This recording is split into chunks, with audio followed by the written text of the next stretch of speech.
You are listening to the BlahCade podcast. I am your host, Chris Freebus, a.k.a. Shut Your Trap.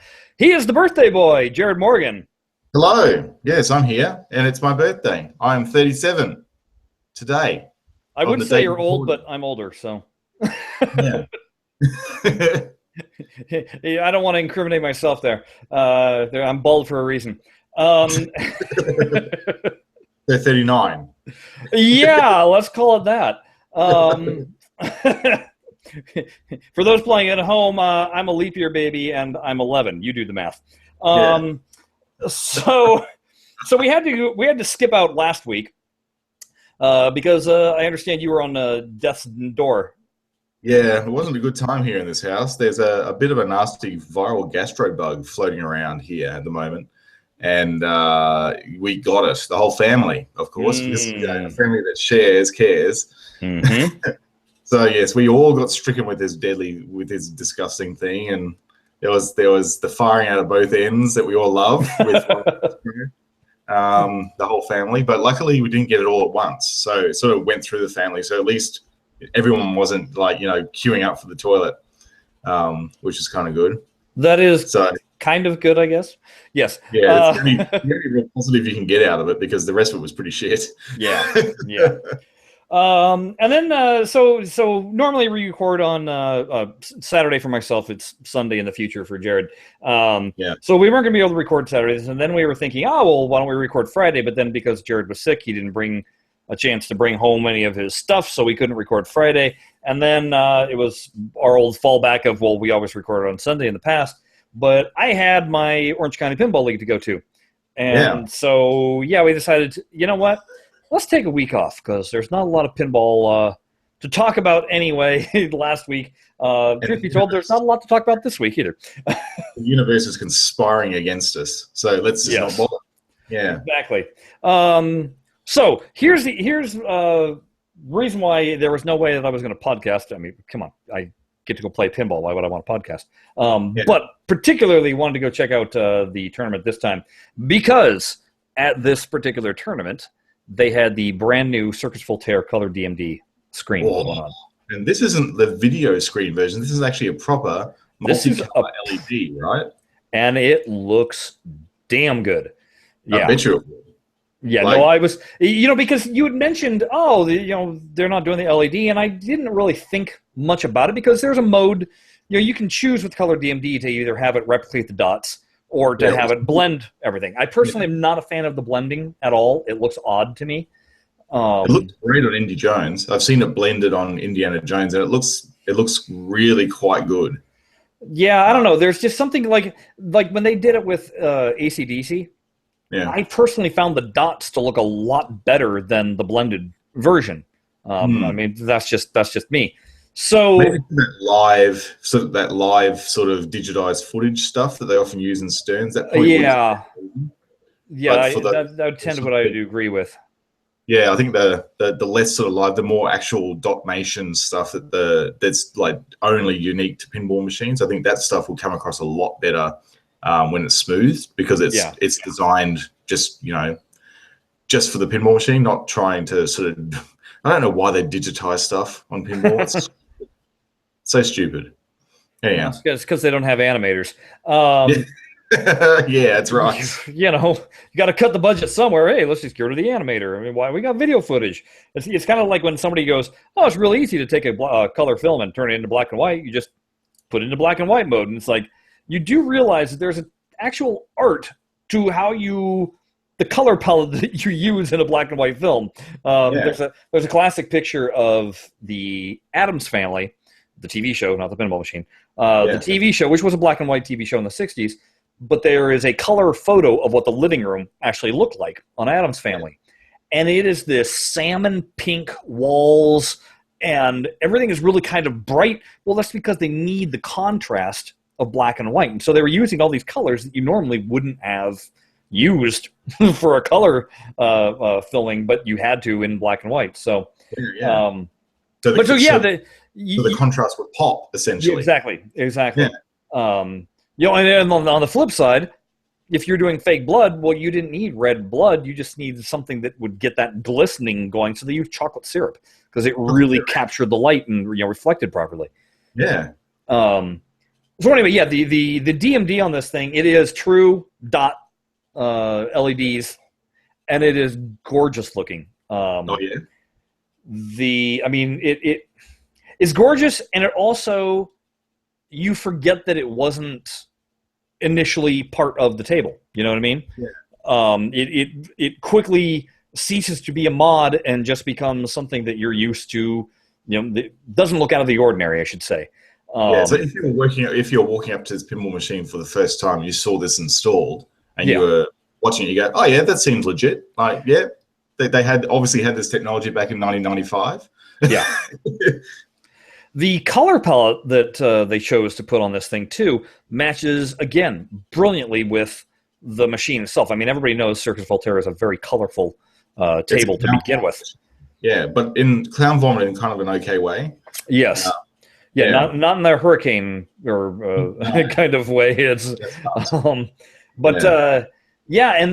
then also because Circus Voltaire has a ton of animation in it, they really got to show off the color aspect. Because also at our tournament was an Indy 500, and somebody was looking at it. They'd never seen Indy 500 before, so they're watching for the first time. They kind of went, "Boy, I don't think they'll ever bother." Putting color DMD on this because there's like next to nothing going on the DMD screen, Yeah, there's not a lot of animation happening. No, and that there is a car.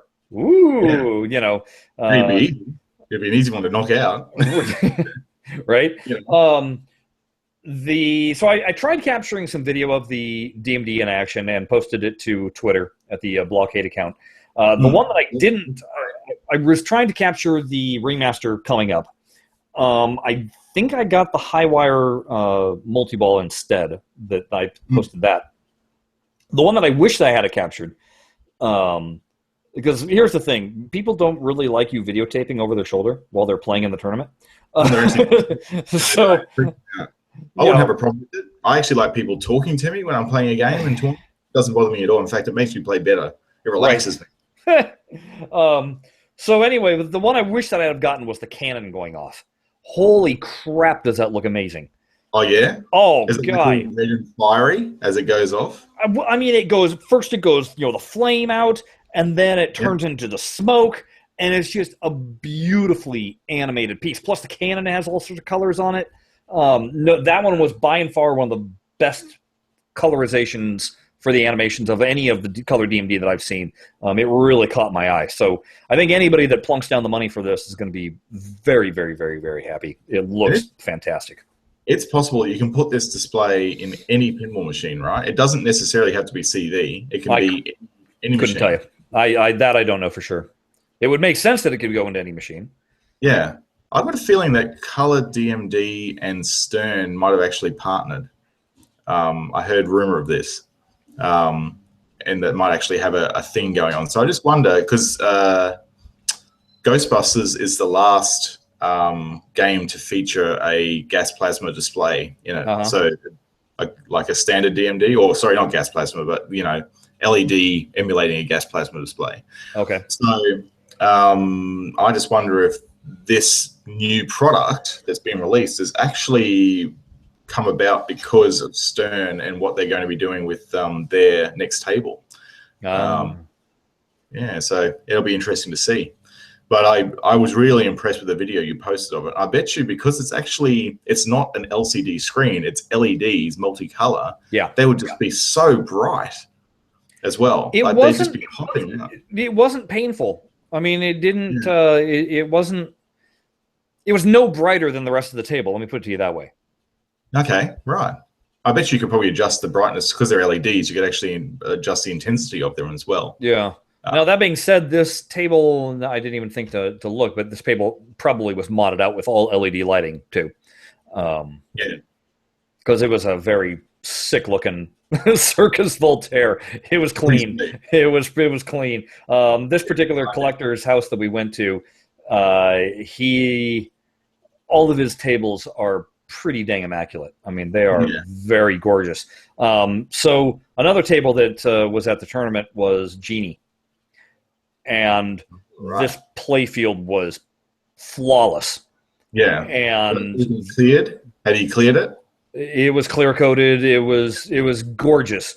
Everything looked brand new to it. Now, the flippers seemed underpowered, and that I'm not sure if it was era correct or not.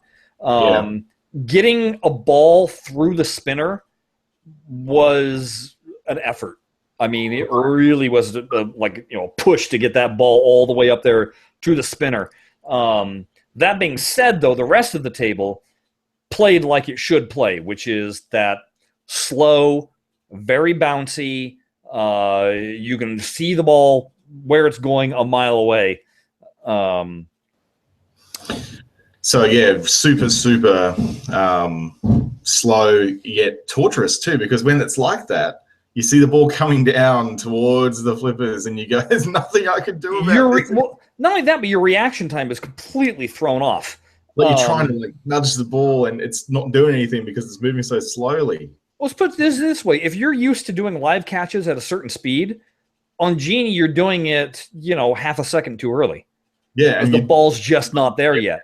Yeah. Or if you're trying to flipper pass a ball to the other flipper, your timing is just totally messed up, and it messes with your head. This is the experience that I've had whenever I've played any of the Bally wide bodies, whenever I've played any of the EMs in real life. That's the experience I'm used to, not the experience that happens in Pinball Arcade. No, it's like the Pinball Arcade tables are pitched like a modern DMD, yet they've got and to do that, to have the pitch that they've got and the speed that the games play at, they would have to, in real life, modify the flipper coils and put super powerful coils in for it to move that speed, because it's the speed is just totally unrealistic. I've played probably a Genie in not as good condition as the one that you would have played, but it was still in pretty good condition, and it's a slow, floaty, lovely game. Yeah. And in TPA, it's nothing like that. It's part of the reason why it wasn't one of our recommendations, eh? Right. Because you can see again, I posted video on Twitter of it on the BlahCade account, and if you watch when the ball is at the upper flippers, you've never seen the ball move that slowly in Pinball Arcade. No way. And yet that is how it always flows on the real Genie, because this is now the second time I played Genie. I played it at his house, and I also got to play it when I was at Arcade Expo 2.0.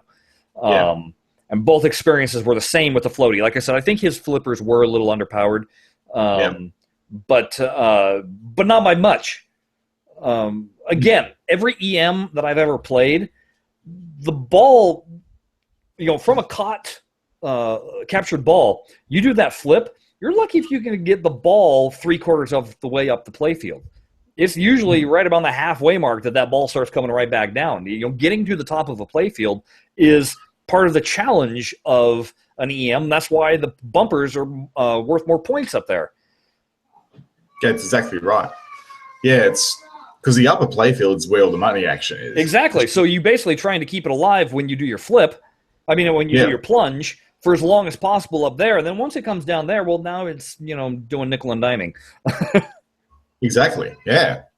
No, it's true. I wish they could do something about that in Pinball Arcade for those older tables, because it's just unrealistic. And they've actually got a beta running at the moment of 8-Ball Deluxe. And it's funny because to me it's like that as well with that game. That's like the same era as Centaur. Yes. And you can tell because when I looked at it, I thought, immediately when I saw all the light animations happening between balls, I went, that's totally that system. Yeah. The same system as Centaur, because it pulses all the lights and kicks out the ball, resets the drop targets. The same functionally, the same sort of reset sequence. So it has the same squawk and talk board that Centaur does, but without the reverb in it.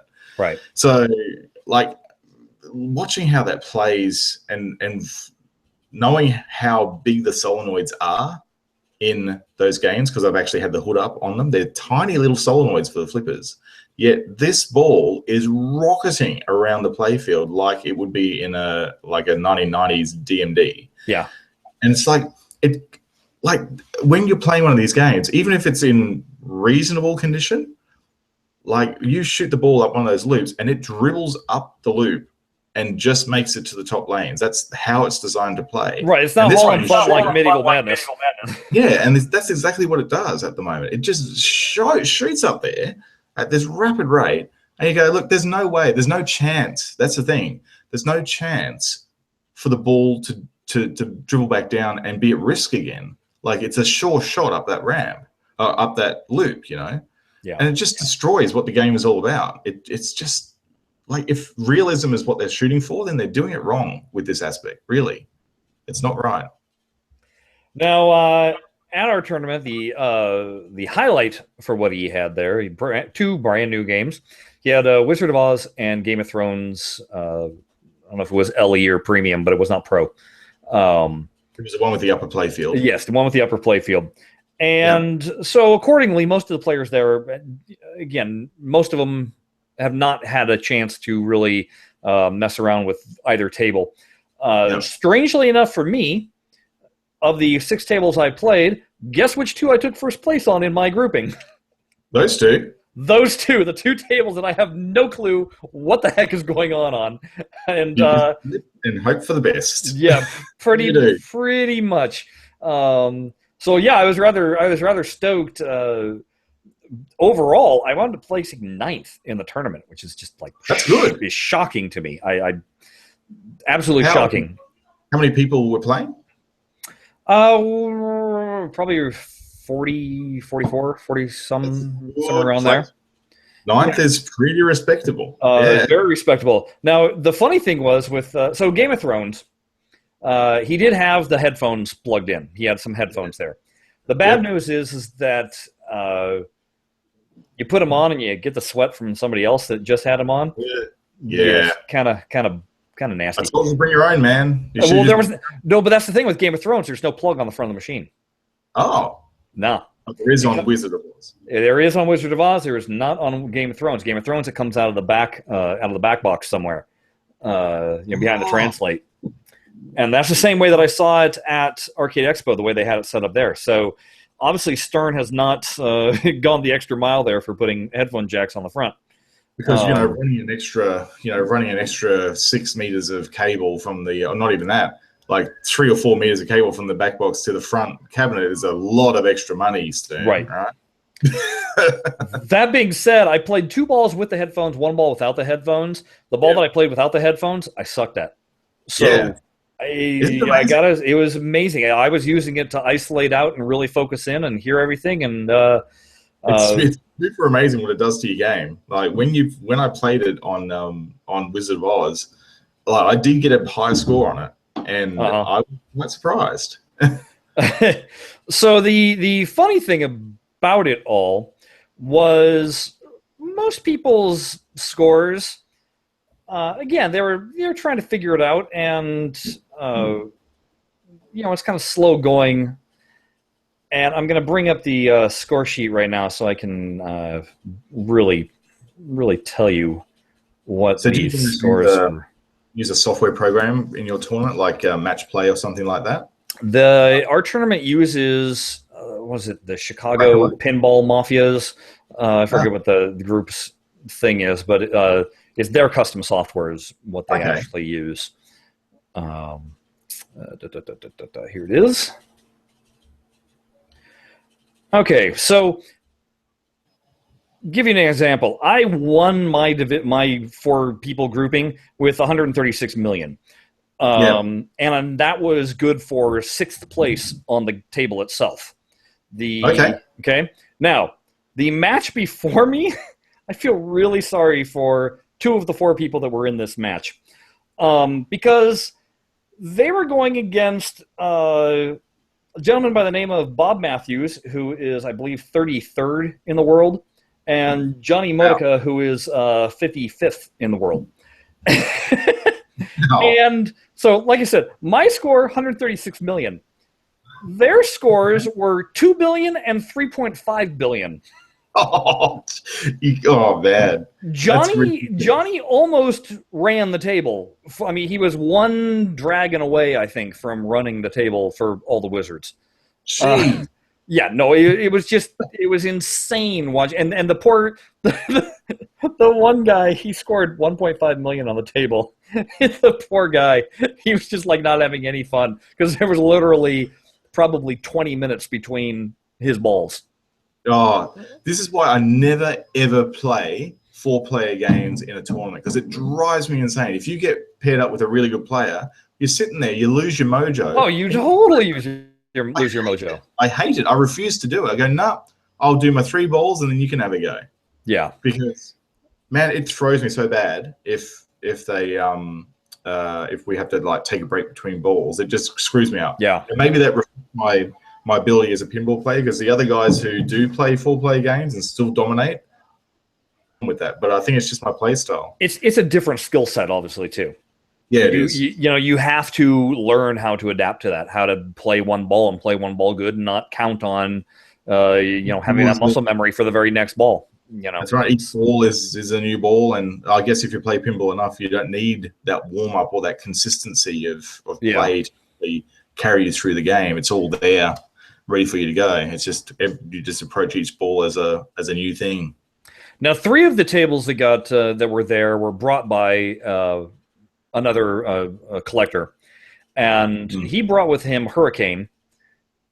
Which looked really good. I mean, it was a fantastic looking play field and everything. And the thing that was killing me was I only recently finished all the wizard goals on Hurricane. I've already completely forgotten how to play that table. That's how much it just slips out of my mind. Right. It didn't stick with me. So I was really bummed that I couldn't remember what was the strategy again. What do I hit over and over and over again to get a good score? Yeah, because I know this winds up being just a one-shot table. And I realized that it was all about collecting all the clown face lights, and I couldn't remember how to get one particular light. It was killing me. I was like, where's that shot? I don't know. Fortunately, I didn't play that in the tournament, so I was only playing that in practice. He also had a Surf and Safari, Gottlieb Surf and Safari.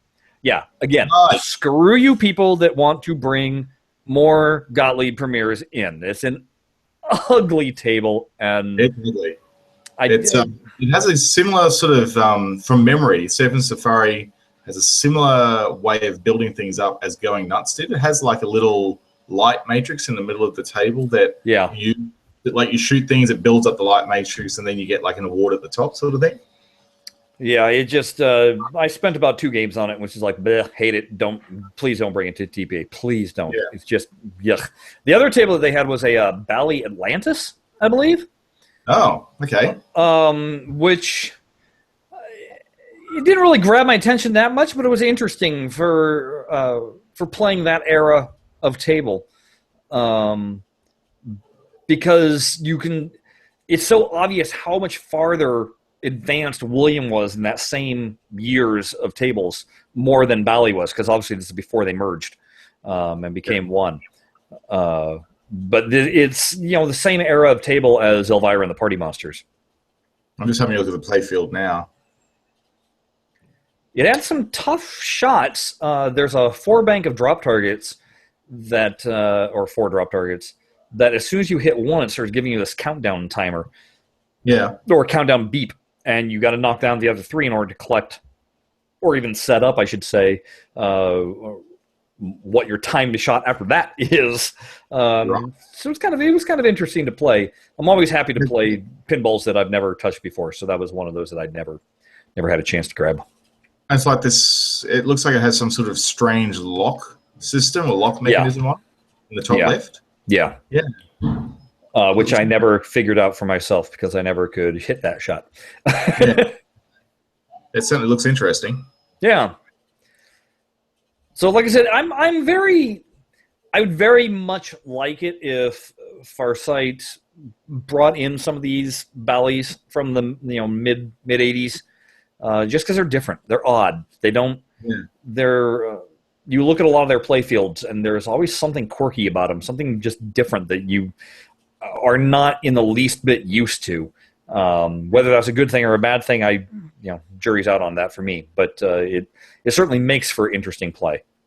Yeah. I think the mechanics of the games back then were pretty formulaic. You're building up...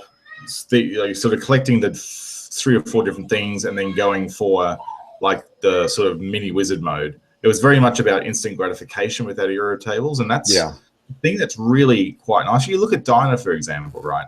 Like, you basically, it's so simple. You walk up to the table, you shoot the drop targets until you build up enough people, and then you go and shoot for all the points up in the sturdy cup. Yeah, it's so easy. Like, it's just so easy to grok that as a new player. So you go from playing that to then playing Wizard of Oz, which I honestly have not a clue what the hell is going on that table. I mean, and that was me watching. I'm trying to watch other players, trying to go, oh, maybe I can figure something out. And yet they've got the video screen up there. It's divided up into 4 quadrants. There's like 3 different things going on at the same time that you're supposedly maybe collecting. There's no way that you can read all 3 at the same time before something else happens and the screen changes. And I'm just like, and you look at the light show, and you have the lights don't guide you. They just make pretty colors. I mean, it's gorgeous to look at, but I don't find it at all fun to play because I'm just constantly scratching my head. You have to approach that table already knowing exactly what you need to do and how to build up. Because I understand that it's one of those that you can really build up the stack things. It's stackable to hell. Like, it's just, you can stack all the things in it. Like, I think when I was playing it over at Free Gold Watch a couple of years ago, I remember accidentally stacking 2 or 3 multi-balls together and just getting a colossal score on it, like 250,000 or something like that, which for that game is massive. But it almost seems like you do it more by accident because you don't, I mean, again, unless you know the rules and exactly what you need to do to stack things, it just randomly happens. And I was watching somebody play. They had a score of 50,000 points. And if you're not familiar with Wizard of Oz, this is a table that scores in 10s and 50s. I mean, it is a slow scoring table. It's low. It's even lower than some of the early 80s pins. So it's like a PM scoring, really. He's got 50,000 points. Suddenly he has multi-ball. I'm like, okay. It gets up to 55,000 and all of a sudden jumps to 100 and some. I'm like, what the heck did you just hit that you doubled your score on this machine? Yeah. And I asked him after his ball, and I said, what happened? And he goes, I have no clue. And this is one of our better players, too. And he was a guy, I don't know. You shoot things that are flashing. That's what I did. That game is all about just... But everything's flashing. That's why. You shoot everything. That's what you do. Like, the key strategy for that game is just you get your multi-ball up the center ramp first. You get that going. And then everything sort of unfold. If you can keep it going for long enough, you'll start getting your points up. Really, it's the safest strategy I've found on that game. The limited amount of times I played it, it's just just multi-ball is a sure thing. You'll get some points from that. And then if something else, if you trigger other things, because I think you can actually trigger other modes and stuff while you're playing multi-ball, depending on what you're shooting for. Don't quote me on that because I am not familiar at all with the rules in this, but that's my assumption because that's how I got a big score. So you just keep on shooting all the things. And I don't know, there's some modes in it that they're designed to trip you out. There's this one mode that you may or may not have got to where it basically starts to strobe all the LEDs in all these. It basically cycles through the colors and strobes them in such a way that it almost makes you physically ill as you're playing the game. And it's designed to do that. The designers thought, you know what, we're gonna screw with your head, and we're gonna basically pulse these lights to make you uncomfortable when you're playing it. So it makes it really hard for you to play in this particular mode. Awesome. And then there's another mode that reverses the flippers on you as well. So it actually does exactly what Zen Pinball does in a lot of the time, but it actually does it for real. It reverses the flippers. And the other one, it just turns off all the lights completely, and you just play in the dark. So you don't know what you're shooting for. Okay. There's not even shot lights lit. You just have to listen and shoot, which is why it's important to have headphones on or be able to hear it. Because it gives you audio cues. So you have to go, you got to know where that is. Like, you got to know where the shot is and then shoot. Well, that's the other problem, because there's times where there'd be calls where it'd be like, shoot to this. And I'm like, I don't know what you're talking about. I don't know what that is. It's not labeled on the table. It's not like, it's got a sign hanging from it or anything. And you look at the playfield itself, and it's not like it's clearly labeled underneath the thing. You just have to know what it is. That's right. Yeah. I think it's clearly Wizard of Oz is designed to be in your game room. And absolutely. the idea is that, you are familiar enough with it because you play it for 30 or 40 times. Yeah. And you start to learn what it's about. But, it's certainly not. You look at the complexity of that game compared to some of the Sterns that are out there now. And there's a reason, right? Because Stern still market their games for the operator. Mm-hmm. And there's no way that they could put something as complex as Wizard of Oz out there and have people buy into it as an arcade title. So it's interesting that the home market is making these tables on location almost inaccessible to do it. And I think people are fairly aware now that all the Jersey Jack pinball games, the system that they're using, the Linux-based system, and the board architecture has had a lot of troubles with operators actually running these on site. Like the boards fail because they're not really designed to be left on all the time. Oh, okay. But they're not technically at least for all the reports I've seen, they're not technically arcade hardened. So they're designed to be more like an appliance, like a console. You turn it on, you play it, you turn it off, and you come back, you do it again. But running them 24 hours a day, things go wrong with them. So I think they've done a lot of work on reliability and hardening it for The Hobbit, because they realize that, hey, people are actually running these on site.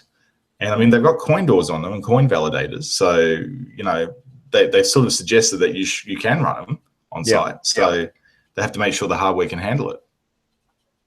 Last thing I saw at our... Whoa, big old feedback there.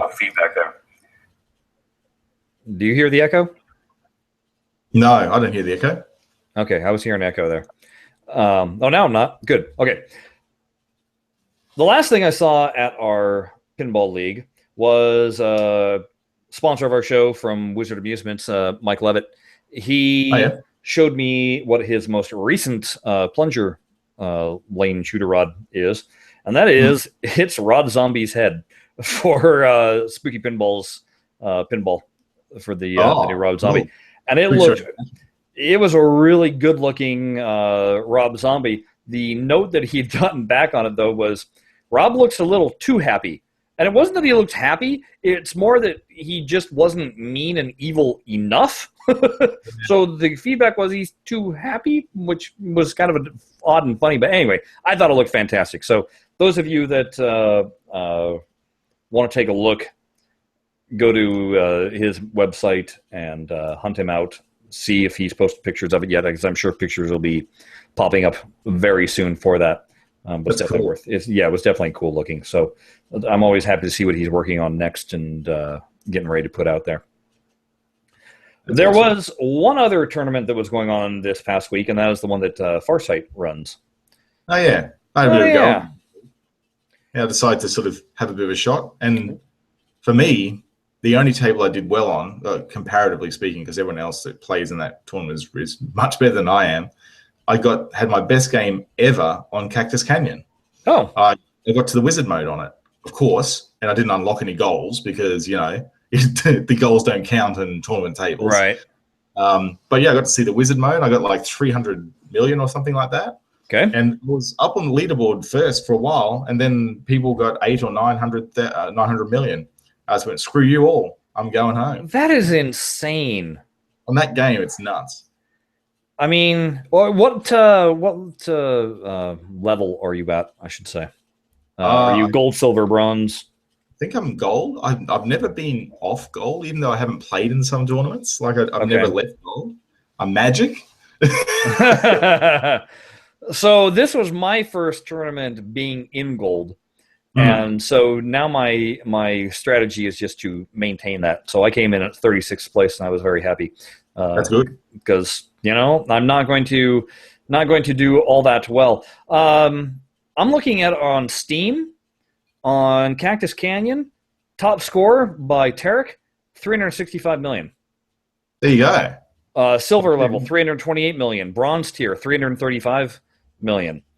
So I'm gonna look at into the mobile and see what top score was, because Top score. No, Jared, you came in second. Gold tier. Top score is 564. You came in at 307. Oh, there you go. So I managed to hold on. So Yeah, I was thought going that to say anything beyond 300 million is very tough in that 20 minutes because that's one of those tables that all the scoring is done entirely in your bonus collection. Oh yeah, boy, did I had some big bonuses. I had some big bonuses of more than my score of like 60 or 70 million.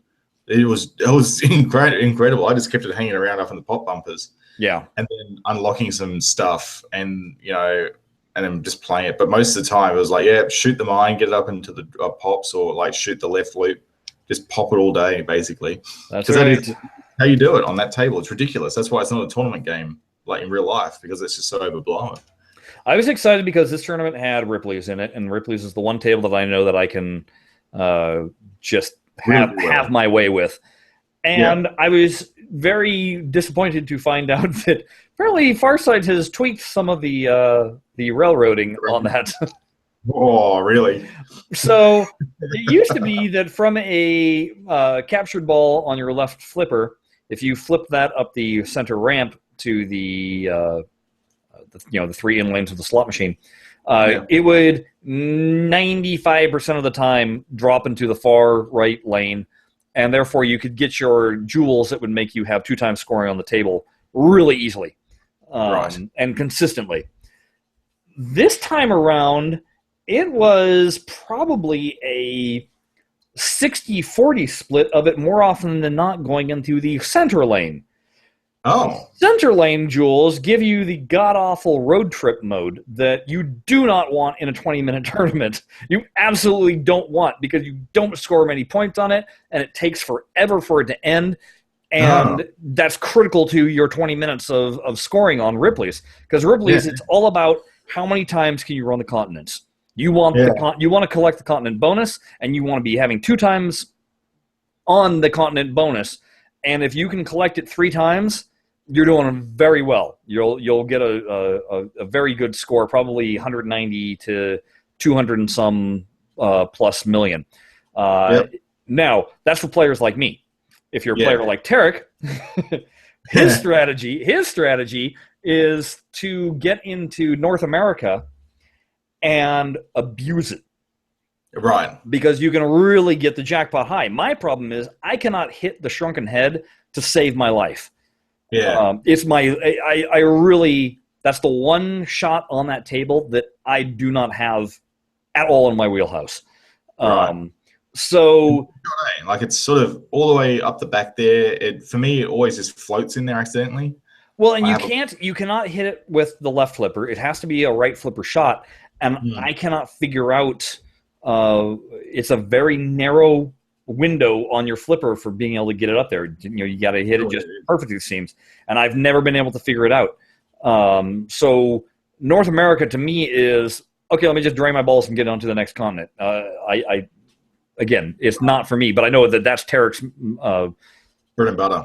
That's it. Yeah, he sits there and he will abuse that thing to the point almost, I think he was saying something about he gets that one up to 15 or 20 million. Whoa. And then he plays it really safe on all the other continents. Right. Because continents that I think are totally 100% safe, like South America or Australia, even Asia, I have no problem collecting. He's pointed out that if you're playing a marathon session, a marathon game, those suddenly become, that's where you lose your ball on. You play them enough times, you're going to lose your ball eventually on them. Whereas North America, it's a multi-ball. You're not going to lose your balls. He has a safe way of capturing them, and he can hit that shrunken head all day long, build up that jackpot. So, so his method is not running the continents 3 times. It's building the crap up out of North America, and then maybe running the continents twice.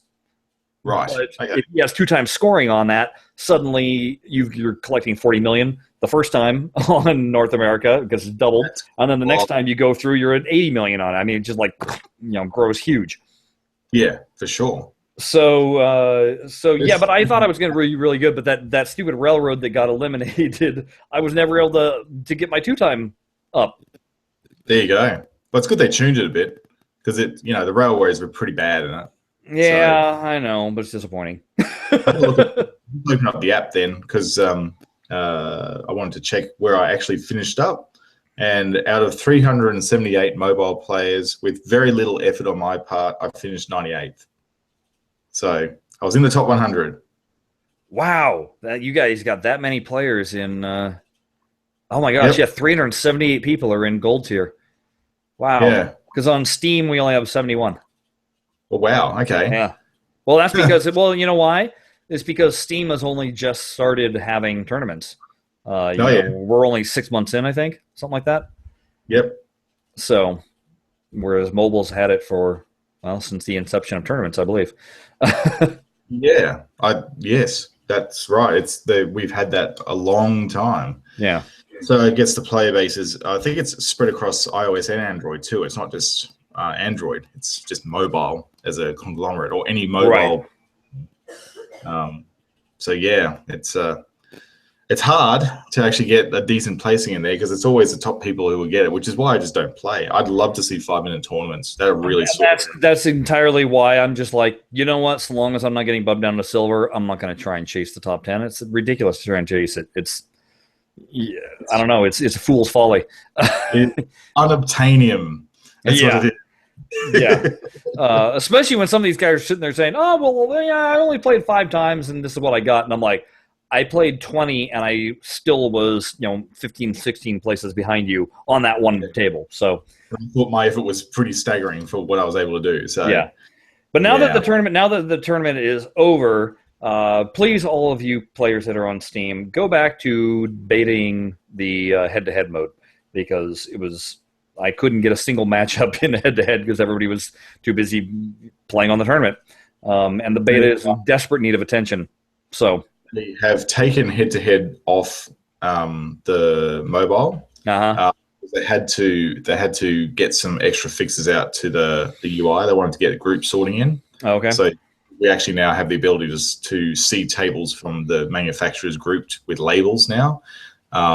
We can't yet sort them like ascending or descending or do any sort of logic, but at least they've got like the headers in there now, so we can sort of group that way.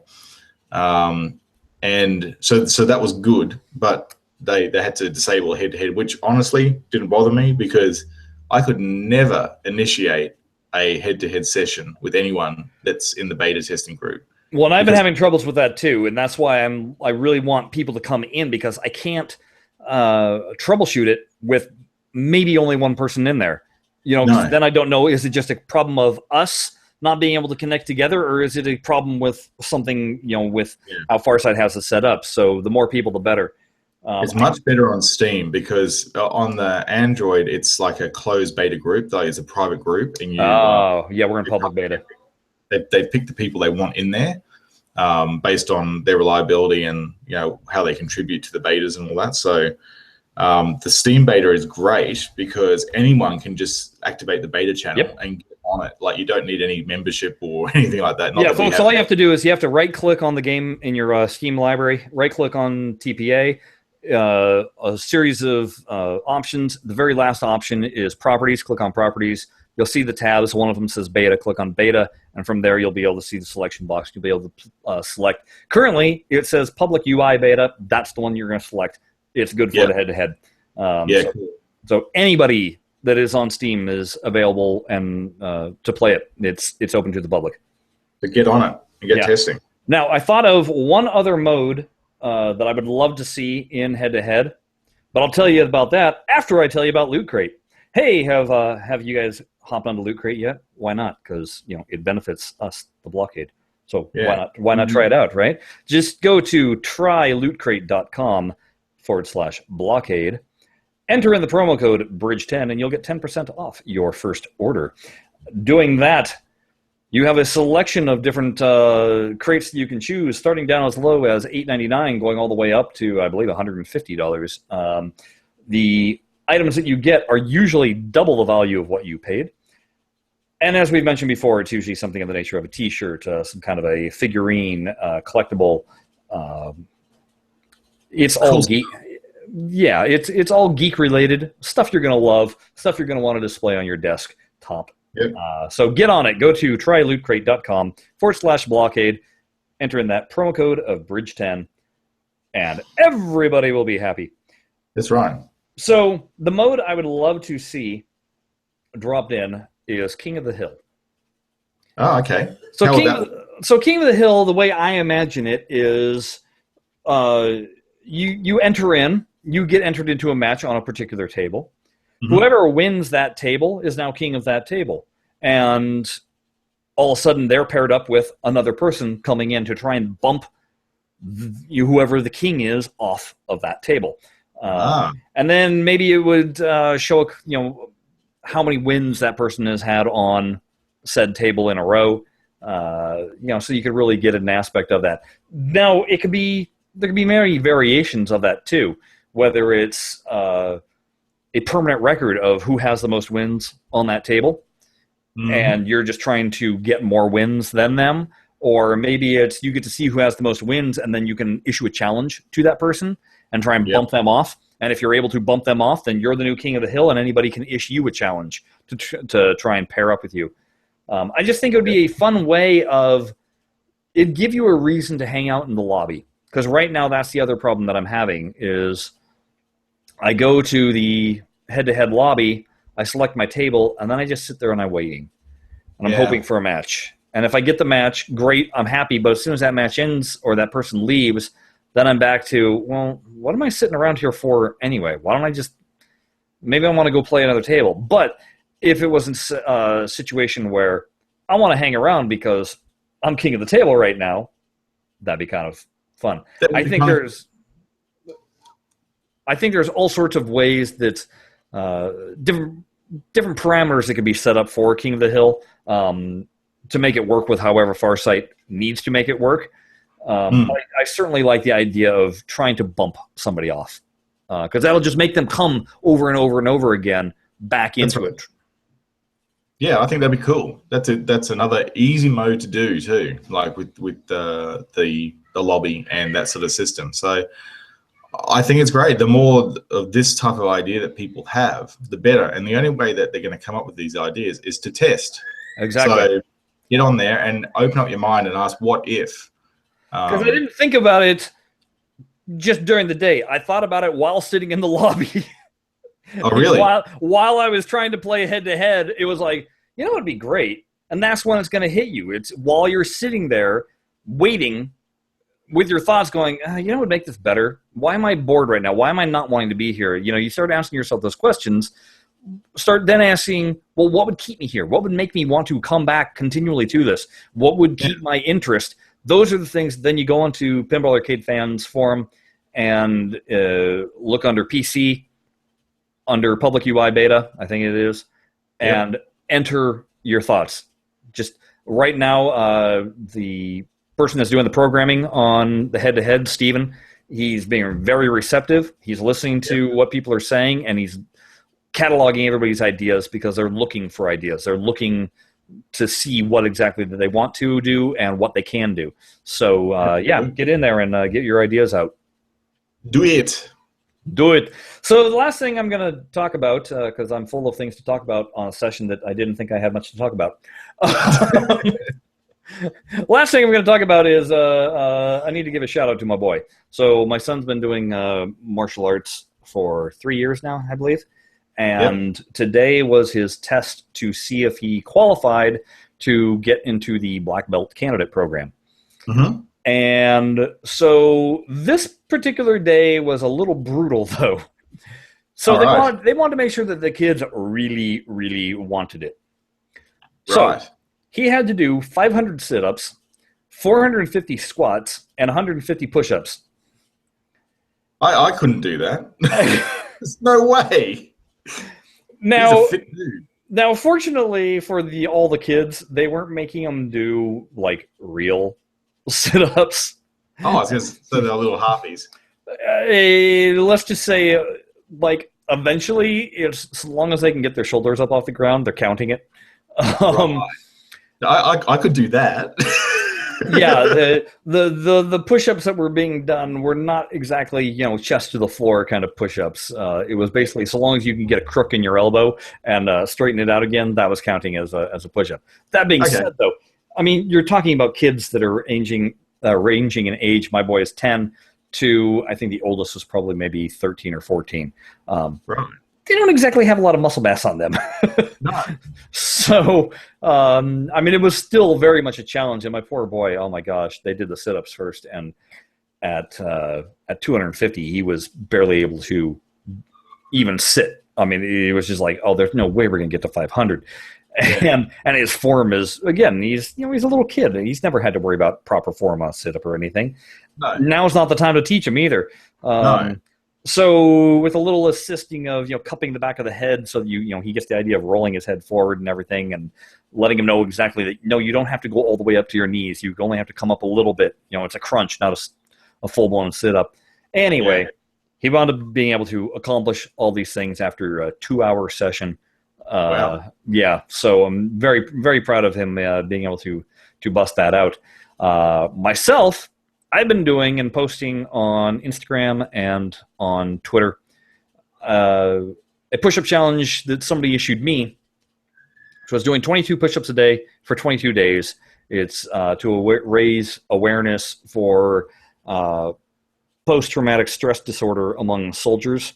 Apparently, Right. 22 soldiers commit suicide every single day due to PTSD. That's And pretty terrible. yeah, it is pretty terrible. And so they're just trying to raise awareness. So the hashtags, the various hashtags it goes by is PTSD awareness. There's also a 22 kill and 22 push-ups. So if you go to my Twitter account at Shut Your Traps, or if you follow me on Instagram at Shut Your Trap, you'll be able to see the videos that I've been posting. I've been trying to make them amusing and different each day. And yesterday, unfortunately, I royally screwed myself up. Oh. So I had my son jump onto my back. So I was pushing him up at the same time. So an extra 60 pounds on me. Oh, great. And I wound up, pulling a muscle or something in my neck to the point that this morning when I woke up, I couldn't turn my head side to side. Even today, turning it side to side, by now I've stretched it out and everything. I can turn my head slowly. but there's no whiplash movements going on. It hurts quite a bit. So anyway, but I encourage everybody to check those out. And if you feel like doing the challenge yourself, I mean, it's 22 push-ups. You can do girl push-ups if you want, on your knees, whatever. Jump on this. Yeah, post it to your Twitter feed, and on top of throwing in those hashtags, why don't you throw in a little hashtag of at BlahCade, and that way we can keep tracks of it and encourage you to go along with it. And we'll give you some love. We'll give you some likes. Exactly. Jared, you got any other business? Or do you just need to get to your birthday party that everybody's screaming and shouting and running in and out of your room for? No, that's a little bit later. The birthday will be going to a place that does slow cooked food, and we're going to be having lots and lots of ribs. Nice. That's what I'm going to be doing anyhow. Now are you doing pork ribs or beef ribs? Or pork all the way. Pork all the way. That's because you Australians hate the pig. Yeah, we love to eat the pig. You love to eat the pig because you hate the pig to be alive. It must be eaten. That's why I have a shirt called Bacon. I have a bacon shirt for that very reason. The only other thing worth mentioning is that the Brisbane Pinball Club tournament, the final qualifier for the year, is running tomorrow. So I'll be going to that and seeing if I can sneak my way into the final again this year, considering that I actually missed one entire tournament. So I might be able to get in there and see if the birthday luck follows me through. Who knows, I might even be able to get a place and get some money back. I'll be happy to get my entry fee back of $15. So that'd be pretty good. So yeah, well, wish me luck for that tomorrow. Absolutely, and I'm sure that you'll post your results on your own Twitter feed, which is at Jared Morgs.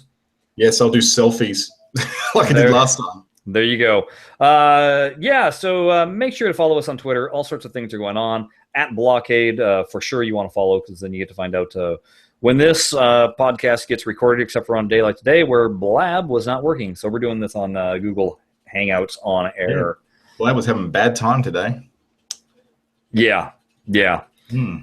Beyond that, folks, thank you ever so much for listening. We do really appreciate it. Even though we like to just hear ourselves talk, we like to know that other people are listening. Yes. We will be back again next week, hopefully with some, maybe we'll get our hands on the beta of 8-Ball Deluxe. I know Jared has a little bit. It hasn't come to Steam yet, so I'm very curious to see what's going on with that. And we'll obviously get a report back from Jared on whether or not he screwed the pooch at getting into the finals, or did he spring to action and bring it in. That's right. Phoned it in like I always do. Alrighty. So until next time, folks, thank you very much. See you, bye.